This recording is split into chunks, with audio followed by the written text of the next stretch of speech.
سورۃ الحج رکوع نمبر 3 آیت نمبر 25۔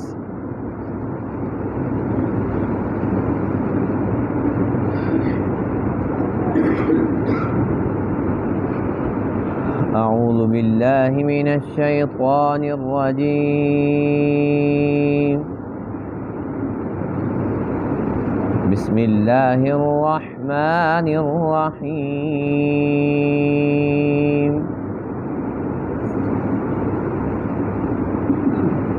وَإِذْ بَوَّأْنَا لِإِبْرَاهِيمَ مَكَانَ الْبَيْتِ أَلَّا تُشْرِكْ بِي شَيْئًا وَطَهِّرْ بَيْتِيَ لِلطَّائِفِينَ وَالْقَائِمِينَ وَالرُّكَّعِ السُّجُودِ وَأَذِّن فِي النَّاسِ بِالْحَجِّ يَأْتُوكَ رِجَالًا وَعَلَى كُلِّ ضَامِرٍ يَأْتِينَ مِن كُلِّ فَجٍّ عَمِيقٍ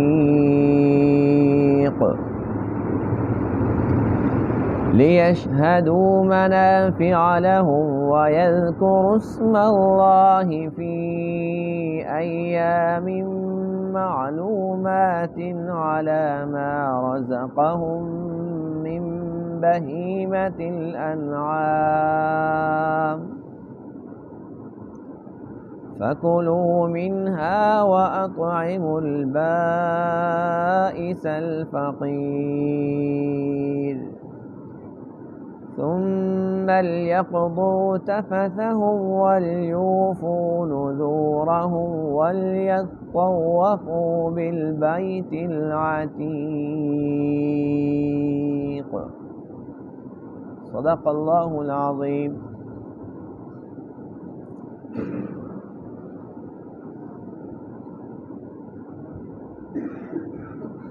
آج کے درس میں ان آیت کریمہ میں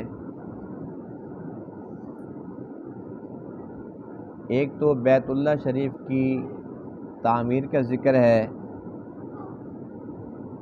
دوسرا حج کا ذکر ہے، اور تیسرا قربانی کا۔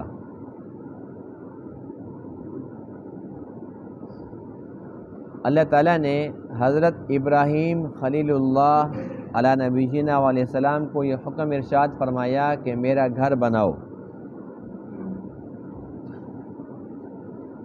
تو وہ جو جگہ تھی وہ چھپی ہوئی تھی، پتہ نہیں تھا کہ خانہ کعبہ کی بنیادیں کہاں ہیں، کہاں پر بنانا ہے۔ تو اللہ فرماتے ہیں کہ ہم نے اس جگہ کو ظاہر کر دیا۔ ابراہیم علیہ السلام نے اللہ کا گھر بنا دیا، تو اللہ تعالیٰ نے ایک تو یہ حکم ارشاد فرمایا کہ اس میرے گھر کے اندر کوئی بھی شرک نہ کرے۔ دوسرا حکم یہ ارشاد فرمایا کہ میرے گھر کو بالکل پاک صاف رکھنا ہے۔ جس طریقے سے شرک ایک گندگی ہے، غلاظت ہے، تو کوئی سی بھی گندگی ظاہری بھی کیوں نہ ہو، ہر لحاظ سے میرا گھر پاک صاف ہو۔ طواف کرنے والے لوگ آئیں، طواف کریں، یہاں پر لوگ نماز پڑھنا چاہتے ہیں نماز پڑھیں، اللہ تعالیٰ کی بندگی کریں، تو میرا گھر پاک صاف ہونا چاہیے۔ گھر بن گیا، اس کے بعد پھر اللہ تعالیٰ نے دوسرا حکم یہ ارشاد فرمایا کہ اب لوگوں میں اعلان کرو کہ وہ یہاں آ کر حج کریں۔ اللہ فرماتے ہیں کہ جب آپ اعلان کرو گے تو لوگ پیدل بھی آئیں گے، سواریوں پر بھی آئیں گے۔ اس دور کے اندر تو سواریاں یہی تھی، اونٹ، گھوڑے، گدھے، خچر۔ الغرض مقصد یہ ہے کہ جس کے پاس سواری میسر ہے وہ جس قسم کی بھی ہو، جیسے آج کل تو ہوائی جہاز آ گئے ہیں، نہ جانے آنے والے وقت کے اندر اس سے بھی کوئی اور آگے کی چیز آ جائے۔ تو اللہ فرماتے ہیں کہ آپ اعلان کر دیں، لوگ دور دراز راستوں سے آئیں گے اور یہاں آ کر طواف کریں گے، حج کے جو ارکان ہیں، احکامات ہیں، ان کے مطابق اپنا وہ حج مکمل کریں گے۔ تیسرا حکم یہ ہے کہ جو لوگ یہاں پر حج کرنے آئیں گے، ظاہر سی بات ہے کہ جو حج کرنے جاتا ہے تو وہ وہاں جا کے قربانی بھی کرتا ہے۔ اسی طریقے سے جو بندہ عمرہ کرنے جاتا ہے، خدا نخواستہ اس سے کوئی بڑی غلطی ہو جاتی ہے تو اس کے اوپر بھی دم لازم ہو جاتا ہے، وہ بھی وہیں پر حدود حرم کے اندر جانور قربان کرتا ہے۔ تو اللہ فرماتے ہیں کہ جب جانور قربان کرنا ہے تو قربانی کا گوشت خود بھی کھانا ہے، جو ضرورت مند لوگ ہیں ان کو بھی کھلانا ہے۔ یہ احکام تھے 3 قسم کے جن کا تذکرہ آج کے درس میں ہے۔ وَإِذْ بَوَّأْنَا، اور جب ہم نے ظاہر کیا ابراہیم علیہ السلام کے لیے مکان البیت، گھر کا مکان، گھر کی جگہ، اس سے مراد کیا ہے؟ خانہ کعبہ، یعنی بیت سے مراد بیت اللہ ہے، عام گھر نہیں ہے، یعنی کہ بیت اللہ کی جگہ ہم نے ابراہیم علیہ السلام کے لیے ظاہر کر دی اور یہ حکم دیا اللہ تشرک بی شیئا، کہ میرے ساتھ کسی کو شریک مت ٹھہرانا، وطہر بیتی، میرے گھر کو پاک رکھنا، للطائفین، طواف کرنے والوں کے لیے، والقائمین، قیام کرنے والوں کے لیے، والرکع السجود، اور رکوع سجدہ کرنے والوں کے لیے، وَأَذِّن فِي النَّاسِ بِالْحَجِّ، اور اعلان کیجئے لوگوں میں حج کا، یأتوک، آئیں گے وہ آپ کے پاس، رجالاً، پیدل، وعلی کل ضامر، اور ہر ایک سواری پر، دبلی پتلی اونٹنی پر آئیں گے، یاتینا، آئیں گے وہ، من کل فج عمیق، دور دراز راستوں سے، لیشہدوا منافع لہم، تاکہ وہ لوگ حاضر ہوں اپنے نفع کی جگہ، وَيَذْكُرُوا اسْمَ اللَّهِ، اور وہ اللہ کا نام یاد کریں، فی ایام معلومات، معلوم دنوں کے اندر، علی ما رزقہم، اس چیز پر جو اللہ نے ان کو روزی عطا فرمائی، من بہیمۃ الانعام، مویشیوں کی شکل میں، جو اللہ نے ان کو جانور عطا فرمائے ہیں، اللہ کی راہ میں ان کو قربان کریں، فَكُلُوا مِنْهَا، اس میں سے تم خود بھی کھاؤ، وَأَطْعِمُوا الْبَائِسَ، اور جو ضرورت مند ہے، محتاج ہے، الفقیر، جو تنگ دست اور فقیر ہے، اس کو بھی کھلاؤ، ثُمَّ لْيَقْضُوا تَفَثَهُمْ، پھر چاہیے کہ یہ لوگ اپنے میل کچیل کو ختم کریں۔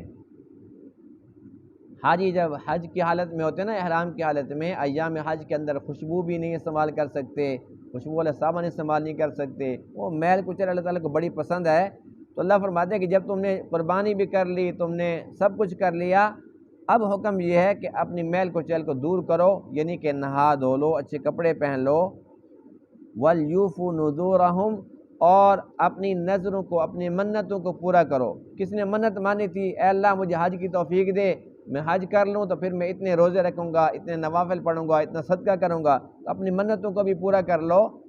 وَلْيَطَّوَّفُوا بِالْبَيْتِ الْعَتِيقِ، اور چاہیے کہ لوگ طواف کریں پرانے گھر کا، یعنی کہ خانہ کعبہ کا طواف کریں، اس سے مراد طواف زیارت ہے، جو حج کا سب سے آخری رکن ہے، طواف زیارت کرتے ہی حج مکمل ہو جاتا ہے۔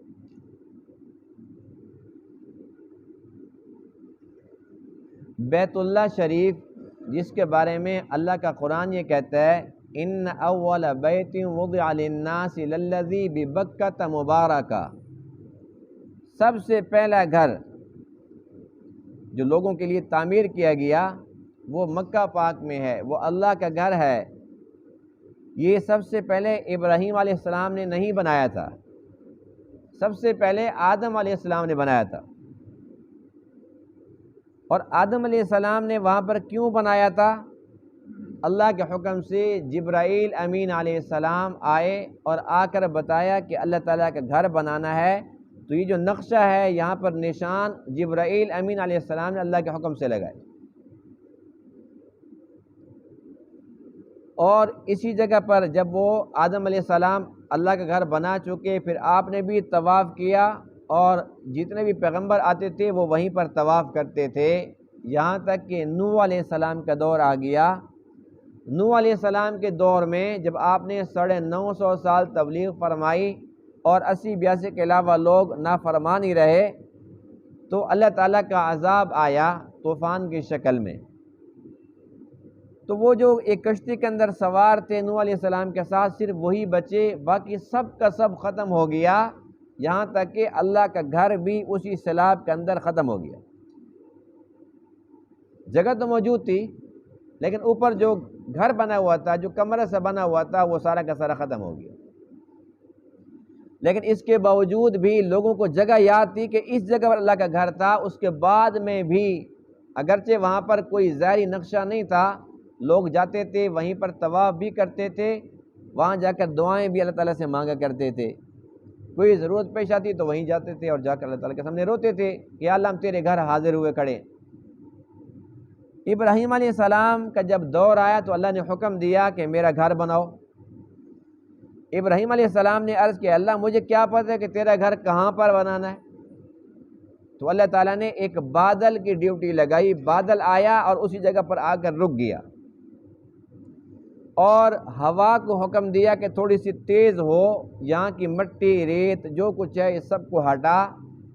ہوا تیز چلی تو نیچے سے وہی بنیاد جو جبرائیل امین نے نقشہ بنایا تھا، آدم علیہ السلام نے تعمیر فرمائی تھی، وہی بنیاد نظر آنے لگی۔ اب جب وہ بنیاد نظر آئی تو ابراہیم علیہ السلام کو پتہ چل گیا کہ اللہ کی چاہت کیا ہے، اس کا گھر کہاں پر بنانا ہے۔ ابراہیم علیہ السلام اپنے بیٹے اسماعیل علیہ السلام کو حکم دیتے ہیں کہ آپ میرے ساتھ آئیں، ہم دونوں مل کر اللہ کا گھر بناتے ہیں۔ اللہ کی شان دیکھیے، اب بھی اس وقت جو ہے الحمدللہ جو اللہ کا گھر ہے وہ بہت اونچا ہے، بہت بلند ہے، شروع سے یہ اسی طریقے سے بلند رہا ہے، اور اللہ کا گھر اور بلند نہ ہو یہ کیسے ہو سکتا ہے؟ اس دور میں یہ سہولیات نہیں تھی جس طریقے سے آج کل جدید مشینری یا جدید دور ہے، ایسی کوئی سہولیات نہیں تھی۔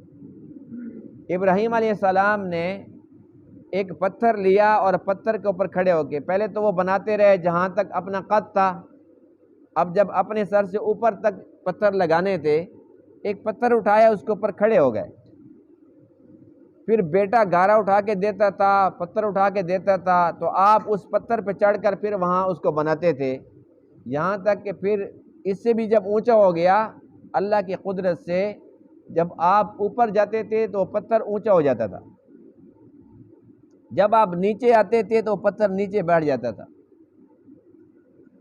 پتھر تو کتنا سخت ہوتا ہے، لیکن اللہ کی قدرت سے اس پتھر کے اوپر ابراہیم علیہ السلام کے دونوں مبارک پاؤں کے نشانات ثبت ہو گئے، وہ جگہ جیسے بالکل بیٹھ جاتی ہے، جیسے کوئی نرم مٹی اس کو ہم پاؤں لگائیں تو نقشہ بن جاتا ہے، لیکن وہ پتھر تھا، اس پتھر کے اوپر وہ پاؤں کا نقشہ بنا ہوا ہے، اور الحمدللہ آج بھی مقام ابراہیم پر وہی پتھر موجود ہے۔ جو بھی خوش نصیب وہاں پر جاتا ہے اللہ تعالیٰ ہمیں بار بار لے جائے،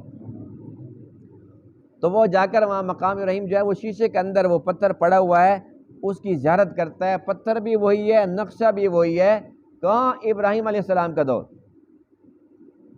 اور پھر اللہ تعالیٰ فرماتے ہیں وَاتَّخِذُوا مِن مَّقَامِ إِبْرَاهِيمَ مُصَلًّى، جو مقام ابراہیم ہے وہاں جا کر تم نمازیں پڑھو، یعنی اللہ تعالیٰ نے حکم دے دیا کہ وہاں پر نماز پڑھو۔ جو بندہ طواف کرتا ہے تو وہاں جا کر 2 رکعت پڑھتا ہے، تب طواف مکمل ہوتا ہے۔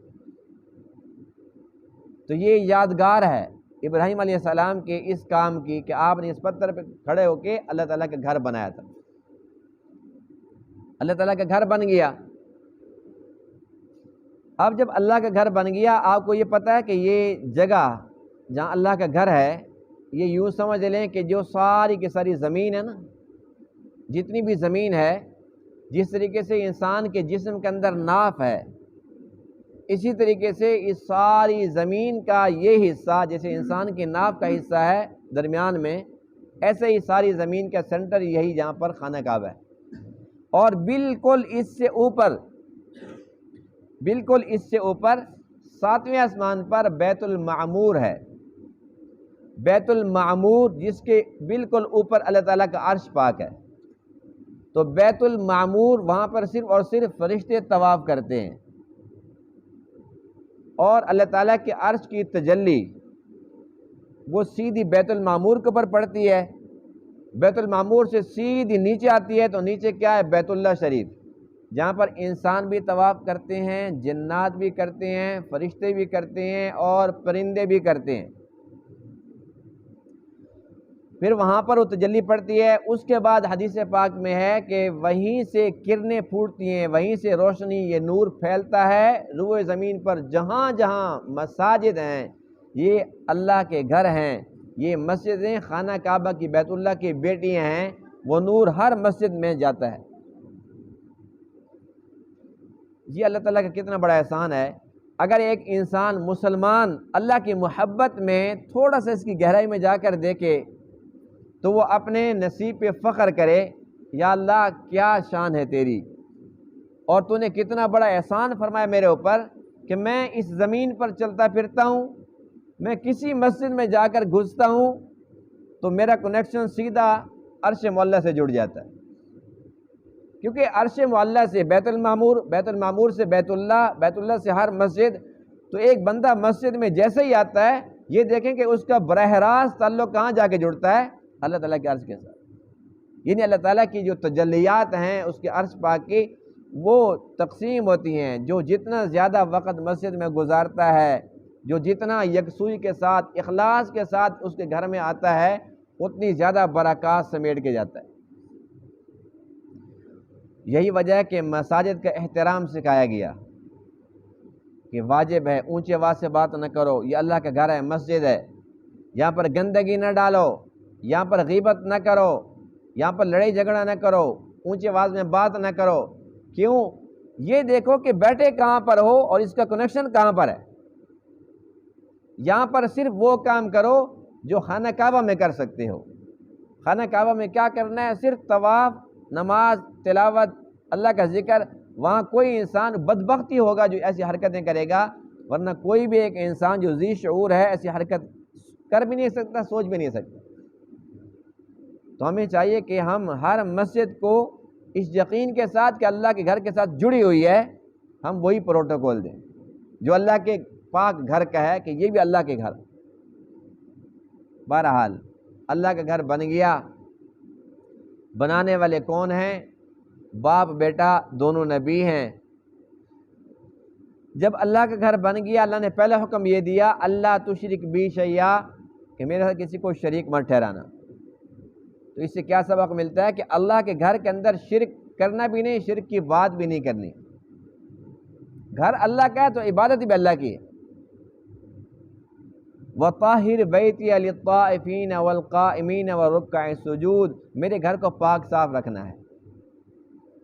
جیسے ابراہیم علیہ السلام کو اللہ نے حکم دیا کہ میرے گھر کو پاک صاف رکھو، ظاہری نجاست ہو یا باطنی ہو، ہر قسم کی گندگی سے پاک صاف رکھو، اسی طریقے سے ہر مسجد کو ہم نے پاک صاف رکھنا ہے۔ یہ ہم سب کی ذمہ داری ہے۔ اللہ کے گھر کا احترام بھی کرنا ہے، اس کو پاک صاف بھی رکھنا ہے۔ اللہ کا گھر بن گیا، اب اللہ تعالیٰ نے یہ حکم ارشاد فرمایا، وَأَذِّن فِي النَّاسِ بِالْحَجِّ، اے ابراہیم اعلان کرو حج کا۔ ابراہیم علیہ السلام نے عرض کیا، اللہ میرا اعلان سنے گا کون؟ میں ہوں یا میرا بیٹا ہے؟ اس اعلان کو سنے گا کون؟ اللہ فرماتے ہیں اعلان کرنا تیرا کام ہے، اور جن لوگوں نے یہاں پر حاضری دینی ہے، حج کرنا ہے، عمرہ کرنا ہے، بیت اللہ کے اندر جن کی حاضری نصیب میں ہے، ان تک آواز پہنچانا میرا کام۔ اور یہ آواز کس کس تک پہنچی؟ یہ آواز روئے زمین پر جتنے لوگ اس ٹائم موجود تھے ان تک بھی پہنچی، جو اپنی ماں کے پیٹ میں تھے ان تک بھی پہنچی، جو ابھی تک دنیا میں آئے نہیں تھے، عالم ارواح میں تھے، ان تک بھی پہنچی۔ اور جس نے اس آواز پر لبیک کہا وہ کسی بھی شکل میں جائے گا، لبیک کہتا ہوا وہاں پر حاضری دے گا۔ جس نے ایک بار لبیک کہا وہ ایک بار جائے گا، جس نے دو بار کہہ دیا دو بار جائے گا، کوئی خوش نصیب جس نے آواز سنی کہا لبیک لبیک لبیک، جتنی بار کہا اتنی بار جائے گا انشاءاللہ۔ انسان کو کہاں پتہ ہوتا ہے کہ میرے نصیب میں یہ مبارک سفر ہے یا نہیں ہے، لیکن اللہ تعالیٰ کے علم میں ہے۔ جس نے آواز سنی، جس نے لبیک کہا، بے شک امیر ہے یا غریب ہے، وسائل کا پیدا کرنے والا خود اللہ ہے۔ اللہ تعالیٰ بندوبست ایسے کر دیتا ہے انسان سوچ بھی نہیں سکتا، اور مبارک سفر انسان کر کے آ بھی جاتا ہے۔ تو اللہ تعالیٰ ہم میں سے ہر ایک کی حاضری نصیب فرمائے، قبول فرمائے۔ آپ نے اعلان فرما دیا، اور کہاں پر اعلان ہوا؟ جبل ابو قبیس، جو بالکل اس وقت حرم کے اندر داخل ہے، اور حدیث پاک میں ہے کہ یہ جنت کا پہاڑ ہے۔ ابراہیم علیہ السلام نے وہاں پر کھڑے ہو کے اعلان فرما دیا حج کا۔ اس وقت کوئی بھی نہیں تھا، لیکن اللہ تعالیٰ فرماتے ہیں تم اعلان کرو، اور لوگ آئیں گے، پیدل بھی آئیں گے، سواریوں پر بھی آئیں گے، دور دراز راستوں سے بھی آئیں گے۔ جن لوگوں نے اعلان سنا ان کے اندر جتنی استطاعت ہے، کچھ ایسے تھے جو گدھوں پر، خچروں پر، گھوڑوں پر، اونٹنیوں پر گئے، کچھ ایسے تھے جو بعض میں ہمارے ابا اجداد گئے تو وہ بحری جہازوں پر گئے، 6 مہینے لگتے تھے، سال لگتا تھا، اور اب جا رہے ہیں کوئی 25 دن میں، کوئی 30 دن میں، کوئی ایسے بھی ہیں جو صرف 5 دن ایام حج میں جاتے ہیں اور حج کر کے فوراً واپس آ جاتے ہیں، جس کے پاس جتنے وسائل ہیں۔ یہ آواز اگر اس وقت اللہ تعالیٰ کے امر سے لوگوں کے کانوں تک نہ پہنچتی، وہاں کوئی جاتا؟ اب اگر کوئی بندہ یہ کہ یہ آواز کیسے پہنچ سکتی ہے، ہمیں تو پتہ ہی نہیں ہے آواز کیسی ہے، یہ کہاں پر ہے، کیسے کیسے لوگ پہنچ گئے، تو اس سے چاہیے کہ وہ قرآن مقدس کی اس آیت کو یاد رکھے، جب اللہ فرماتے ہیں عالم ارواح میں الستُ بربکم، کیا میں تمہارا رب نہیں ہوں؟ تو سب نے کیا کہا؟ بلا، کیوں نہیں، اہلے تو ہمارا رب ہے۔ تو وہ آواز سب نے سنی تھی کہ نہیں سنی تھی؟ ہمیں وہ یاد ہے؟ ہمیں تو یاد نہیں ہے۔ اسی طریقے سے یہ جو حج کا اعلان تھا ابراہیم علیہ السلام نے فرمایا، تو یہ بھی ہمیں یاد نہیں ہے، جیسے وادی الست کے اندر وہ آواز آئی تھی، یہ آواز بھی آئی۔ تو حج جو ہے یہ زندگی میں ایک مرتبہ فرض ہوتا ہے، اور جو عمرہ ہے یہ فرض واجب نہیں ہے، یہ سنت عمل ہے۔ اللہ تعالیٰ جس کو توفیق دے وہ ہر سال جا کر حج کرے، پابندی کوئی نہیں ہے، لیکن ایک بار جو بندہ صاحب نصاب ہے، اللہ نے جس کو وسعت عطا فرمائی ہے، جو حج کر سکتا، اس کے بعد اتنے وسائل ہیں، تو اس کے اوپر زندگی میں ایک بار حج فرض ہے۔ لِيَشْهَدُوا مَنَافِعَ لَهُمْ وَيَذْكُرُوا اسْمَ اللَّهِ فِي أَيَّامٍ مَّعْلُومَاتٍ۔ اب تیسرا حکم، ایک تو اللہ تعالیٰ کے گھر کی تعمیر، اس کے بعد پھر حج کا اعلان، اور پھر تیسرا حکم یہ ہے قربانی کا۔ اللہ فرماتے ہیں کہ یہ بھی میرا انعام، میرا احسان ہے، عَلَىٰ مَا رَزَقَهُم مِّن بَهِیمَةِ الْأَنْعَامِ، اللہ تعالیٰ نے یہ مویشی تمہیں عطا فرمائے، یہ جانور اللہ نے تمہیں عطا فرمائے، ان کو جب قربان کرنا ہے فَكُلُوا مِنْهَا وَأَطْعِمُوا الْبَائِسَ الْفَقِيرَ، خود بھی کھانا ہے اور جو ضرورت مند ہے ان کو بھی کھلانا ہے۔ اب وہ قربانی تو کرتے ہیں الحمدللہ، اللہ تعالیٰ کا احسان عظیم ہے لوگوں پر جو کرتے ہیں، لیکن قربانی کی جو روح ہے، اس کا جو فلسفہ ہے، آج کل وہ غائب ہوتا جا رہا ہے۔ ہر کام کے اندر نام و نمود ہے، کچھ لوگ اس لیے کرتے ہیں نہیں کریں گے تو ہمارے بچے جو ہے نا وہ لوگوں کے گھروں کا منہ تکتے رہ جائیں گے، کوئی اس لیے قربانی کرتے ہیں جو لوگ کیا کہیں گے، وہ اتنا ٹھیک ٹھاک تھا، تو نے قربانی نہیں کی۔ یعنی کہ قربانی کرنی ہے تو لوگوں کے لیے کرنی ہے، بچوں کے لیے کرنی ہے، اللہ کے لیے نہیں کرنی۔ کوئی قربانی اس لیے کرتا ہے کہ پتہ چلے بھئی یہ میری قربانی ہے، لوگ دیکھیں گے جانور کو پھر پتہ چلے گا۔ اور جب سے یہ سوشل میڈیا آیا، اس نے تو اور ہمارے اعمال کو غارت کر دیا، برباد کر دیا۔ یعنی ایک بندہ کوئی ایک بکرا لے کے آتا ہے، کوئی ایک بندہ اگر کوئی جانور لے کے آتا ہے، اس کی تصویریں لگائے گا، اس کے بعد پھر دنیا کو دکھائے گا، دیکھو جی یہ میں قربانی کر رہا ہوں۔ اگر ہمارا بس چلے نا تو ہم ایک بندے کو اس کی ڈیوٹی لگائیں کہ بھئی ساتھ کھڑا رہے، میں نماز پڑھ رہا ہوں تو یہ بھی ساتھ ساتھ جو ہے نا میری تصویر ویڈیو بنا اور یہ اپلوڈ کر دے کہ بھئی دیکھو نماز ہی پڑھ رہے۔ نماز پڑھی ہے نا، کوئی عام بات تو نہیں کی، نماز پڑھی ہے بہت بڑا عمل ہے۔ روزہ رکھنا ہے تو سحری افطاری کی بنے، دنیا کو پتہ چلے کہ بیچارہ روزہ بھی رکھتا ہے، یہ تو واقعی کلمہ پڑھتا ہے تو یہ بھی ساتھ ہونی چاہیے، بھئی تو کلمہ پڑھتا ہے پکا مسلمان ہے۔ یعنی اللہ کے لیے کچھ نہیں کرنا، فیس بک پر لگانا ہے، اسٹیٹس لگانا ہے، لوگوں کو دکھانا ہے کہ دیکھو میں جی حاجی ہوں ماشاءاللہ۔ اگر کوئی دوسری بار چلا جائے کہ حاجی صاحب، او بھائی میں الحاج ہوں، حاجی نہیں ہوں، الحاج۔ تو یہ سارے کام دکھاوے میں آ گئے ہیں۔ یہی وجہ ہے کہ آج ہم سجدے کرتے ہیں لیکن سجدے کے اندر ہمیں چین نہیں ملتا۔ جب مسلمان کو سجدے کے اندر چین نصیب نہ ہو، سکون نصیب نہ ہو، سمجھ لو کہ وہ سجدہ نہیں ہے۔ قربانی کرتے ہیں لیکن قربانی کر کے راحت نصیب نہیں ہوتی۔ کیا وہ پاک ہستیاں تھیں جن کو حکم ملا کہ بیٹا قربان کرو تو وہ تیار ہو گئے؟ وہ قربانی کی روح تھی۔ وہ ہمیں سمجھائے گی کہ جتنی بھی اعلیٰ سے اعلیٰ چیز، جتنی محبوب چیز اللہ تعالیٰ مانگے، تیار ہو جاؤ۔ ہمارے یہاں ایک جانور قربان کرنا ہے اور کھانا خود ہے۔ آسمانوں پر اللہ کے پاس پہنچا کے نہیں آنا، کوئی فرشتے کھانے والے نہیں، کھاتے بھی خود ہیں، لیکن اس کے باوجود بھی ہمارا حال یہ ہے کہ ہم پیچھے پیچھے جاتے ہیں۔ دنیا کے کام میں آگے آگے جاتے ہیں، اللہ کے کام میں پیچھے پیچھے مرتے ہیں۔ اور آج کا مسلمان یہ کہتا ہے جی میں 100 رکعت نفل تو پڑھ سکتا ہوں لیکن 100 روپے اللہ کے راہ میں دینے نہیں ہیں۔ اتنا زیادہ بخیل ہو چکا ہے، اتنا دنیا پر حریص ہو چکا ہے، کہتے ہیں مر تو جاؤں لیکن 1 روپیہ اللہ کے راہ میں نہ دینا پڑے۔ اللہ کیا فرماتے ہیں؟ فَكُلُوا مِنْهَا، ایک تو خود کھانا ہے کیونکہ یہ اللہ تعالیٰ کی طرف سے مہمان نوازی تمہاری۔ دوسرا حکم یہ ہے وَأَطْعِمُوا الْبَائِسَ الْفَقِيرَ، جو فقیر ہے، جو ضرورت مند ہے، جس کی نہیں ہے، اس کو پہلے پہنچاؤ۔ ہم میں سے ہر بندہ اچھی طرح جانتا ہے جیسے ہم قربانی کرتے ہیں، گوشت بنا ہوا ہے، ضرورت مند گھر آئے ہوئے ہیں مانگنے کے لیے، ہم کہتے ہیں ابھی تو گوشت بنے نہیں ہے، جاؤ اپنا کام کرو۔ نہیں کہتے ہیں؟ بتاؤ کہتے ہیں کہ نہیں کہتے؟ جہاں اللہ کا قرآن کہہ رہا تھا وَأَطْعِمُوا الْبَائِسَ الْفَقِيرَ، فقیروں کو دو، ان کو کھلاؤ، ضرورت مند ہیں، محتاج ہیں، ان کو دو، انہیں کہتے ہیں ابھی تک گوشت بنا نہیں ہے، آپ نا پھر بعد میں آ جانا۔ بعد میں کون آتا ہے بیچارہ؟ پہلے تو ان کے چکر لگوائیں گے، اب اگر دینا پڑ گیا، جو چیز ہم نے کھانی نہیں ہے پھینکنی تھی وہ ہم ان کو دے دیں گے۔ ایسا کرتے ہیں کہ نہیں کرتے؟ اور یہ بھول جاتے ہیں کہ ہم ان کو نہیں دے رہے، ہم اللہ کو دے رہے ہیں۔ اس کے پاک نام کو دیکھو، جس نے سب کچھ دیا، اس کا نام ہم بھول جاتے ہیں۔ اور اس کے بعد پھر تقسیم شروع ہوتی ہے تو بھی یہ چیز تو میں نے کھانی ہے، یہ تو کلیجی میرے بچوں نے کھانی ہے، پائے تو میں نے فلاں کو کھلانی ہے، ہر چیز ادھر سے سمیٹ لی ادھر سے سمیٹ لی۔ لوگوں کو کیا دینا ہے؟ وہ چربی اور ہڈیاں مکس کر کے دے دو، ان سے جان چھڑاؤ۔ یعنی جو چیز پسند نہیں ہے، ہماری ضرورت کی نہیں ہے، ہماری ردی ہے، وہ کس کو دی؟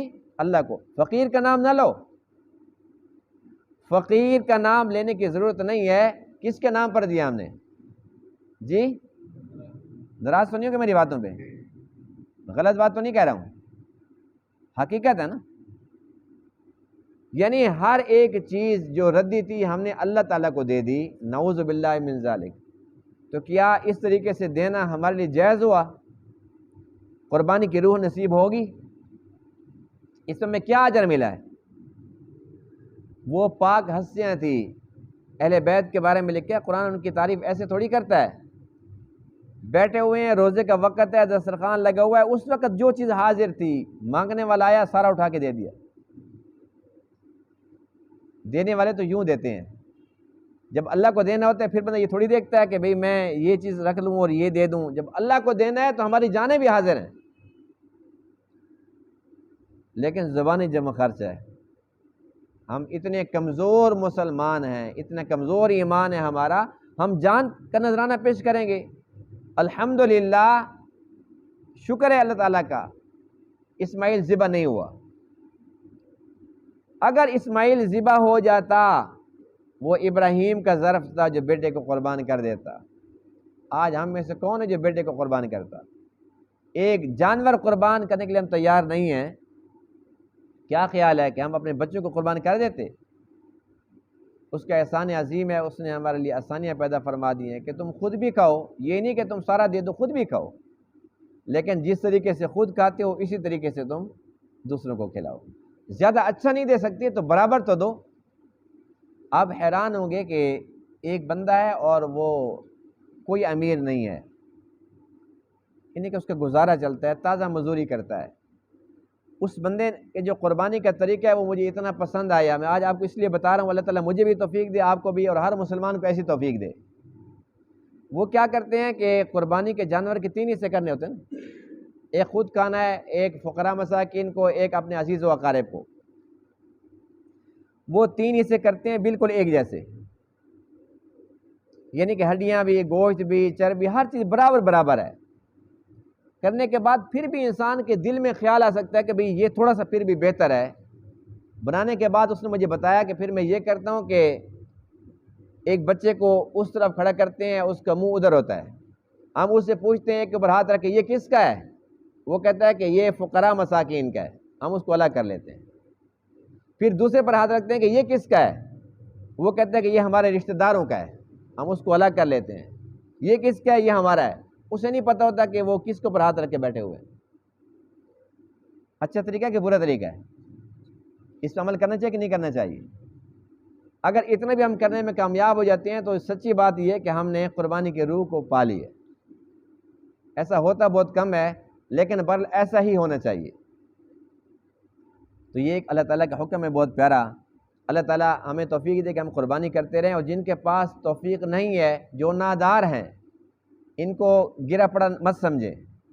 حضور علیہ السلام نے ہمیشہ اپنی قربانی بھی ایک فرمائی اور ایک امت کے ان لوگوں کی طرف سے فرمائی جو نہیں کر سکتے۔ اس لیے یہ جو کمزور طبقہ ہے، یہ اللہ کو، اس کے محبوب کو بہت زیادہ پسند ہے۔ ہمیں چاہیے کہ ہم ان کا زیادہ خیال کریں۔ ان کا جو زیادہ خیال رکھے گا، اللہ تعالیٰ کی رحمتیں اور برکتیں اس کے اوپر زیادہ اتریں گی انشاءاللہ۔ اللہ تعالیٰ نے ہم باتوں کو سمجھنے عمل کرنے کی توفیق عطا فرمائے۔ وآخر دعوانا الحمدللہ رب العالمین۔